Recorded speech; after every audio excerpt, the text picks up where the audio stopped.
Hello my friends. Today we're going to take just a couple minutes and show you the updated camera room in just a little bit more detail. Now actually I wish you'd watch the other tutorials that are up. They're like an hour long, 30, 40 minutes long. They are quite in-depth as to the use of these lights, and nothing much has changed for me in a very long time. I'm still using the 3x4 Larson Soffbox as my main, and I'm using photogenics still. And in this case, these are the digital remotes, which I like very much. And then also we use radio slaves as well. So this is the 3x4. Here is the 4x6, which many people make the mistake of making this a main light. It really shouldn't be, because it just has little sculpting potential. It's really hard to make a classical portrait with a big giant light like this. You really need to have multiple sizes. So this is the 4x6. The next component is the hair light, or an edge light. I can use it in a number of ways. This is a large soft strip with egg crates in it, which gives you, it allows you to shoot towards the camera with less glare. So this is a key component for me, and it gets changed in its power a lot, because sometimes we have a tall person standing next to it. That's going to get really hot. We may have a child sitting on the floor, and that's not going to be very hot, so we'll have to turn the power up a lot. The next thing in our scenario is the spotlight. So let's take a look at that.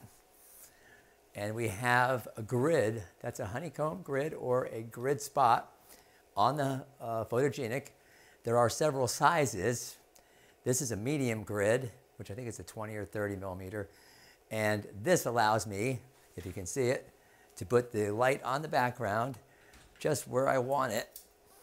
And it doesn't strike anybody in my layout, but it just goes where I point it only. So the next thing that we'll look at, let's go back a little wider, Mike, the all-important reflector. Now this one is what we used to call a light form panel. Nowadays they're made by Photoflex and a few other people, and I have all kinds. But I happen to like this one the best because it's the biggest, and it also is all PVC. There's no metal anywhere. So it doesn't ever, can never fall on a child or anything like that, never hurt anybody.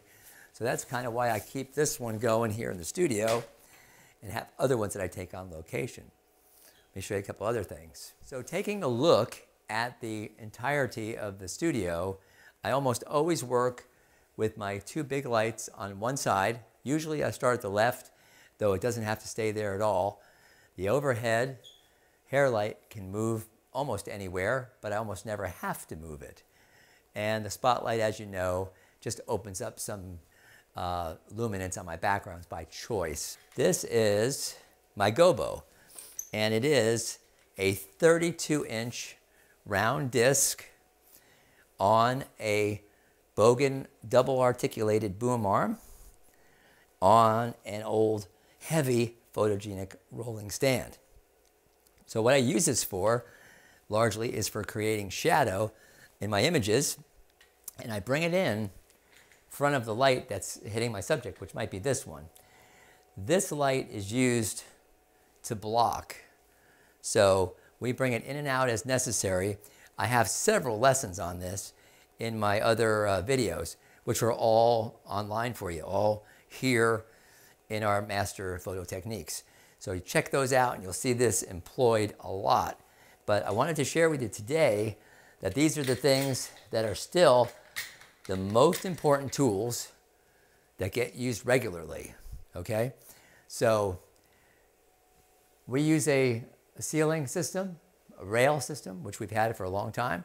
Makes things a lot cleaner on the floor, but you don't have to have that to make it work, but to have a safe environment for your subjects. So I'm going to show you a couple other things.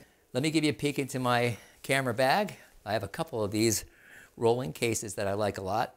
This one has all my regular portrait gear, the small format I call it, the digital. And in here we usually have like 3 bodies. This is a Canon 5D Mark IV. That's probably the favorite one for bigger groups and that kind of thing. And then we have, this would be, I think, a Mark II, 5D Mark II with the power grip on it. Do use this for some smaller headshot assignments because we just don't need the fidelity that the bigger camera gives us. Have an extra body here. This is just like a Canon 7D, which we used to use for video and camera roll, B-roll, that kind of thing. But it is just a spare camera. So we have 3 bodies, all using the same lenses, all using the same batteries. And then the lenses, we of course keep the famous medium 24 to 70 Canon lens. And this is a wide, I think it's 17 to 24 wide angle lens, Canon. And then this one's been recently replaced with the latest version 2, I think, of the 70 to 200 millimeter Canon. This is my favorite lens, which is probably responsible for 95% of everything we shoot. So we do use that the most.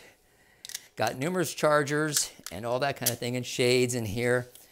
One thing I wanted to just point out as a little sidebar is that being a Boy Scout, I keep plain old sync cords for my lights, PC cord, sync cord. If everything else failed, if my radios failed, and I have 2 sets of radios, I could still plug in and get the job done. So that's the most of it, and that's the regular portrait bag. Soon, I'm going to take you through my film cameras and show you all that we do there. I know that that's becoming a very big category of work now, and it's people are more interested than ever in film, and we do a lot of it, so I want to share that with you next. But this will bring you kind of up to date in our digital camera room. Thanks for joining us here today on Tim Kelly's Master Photo Techniques.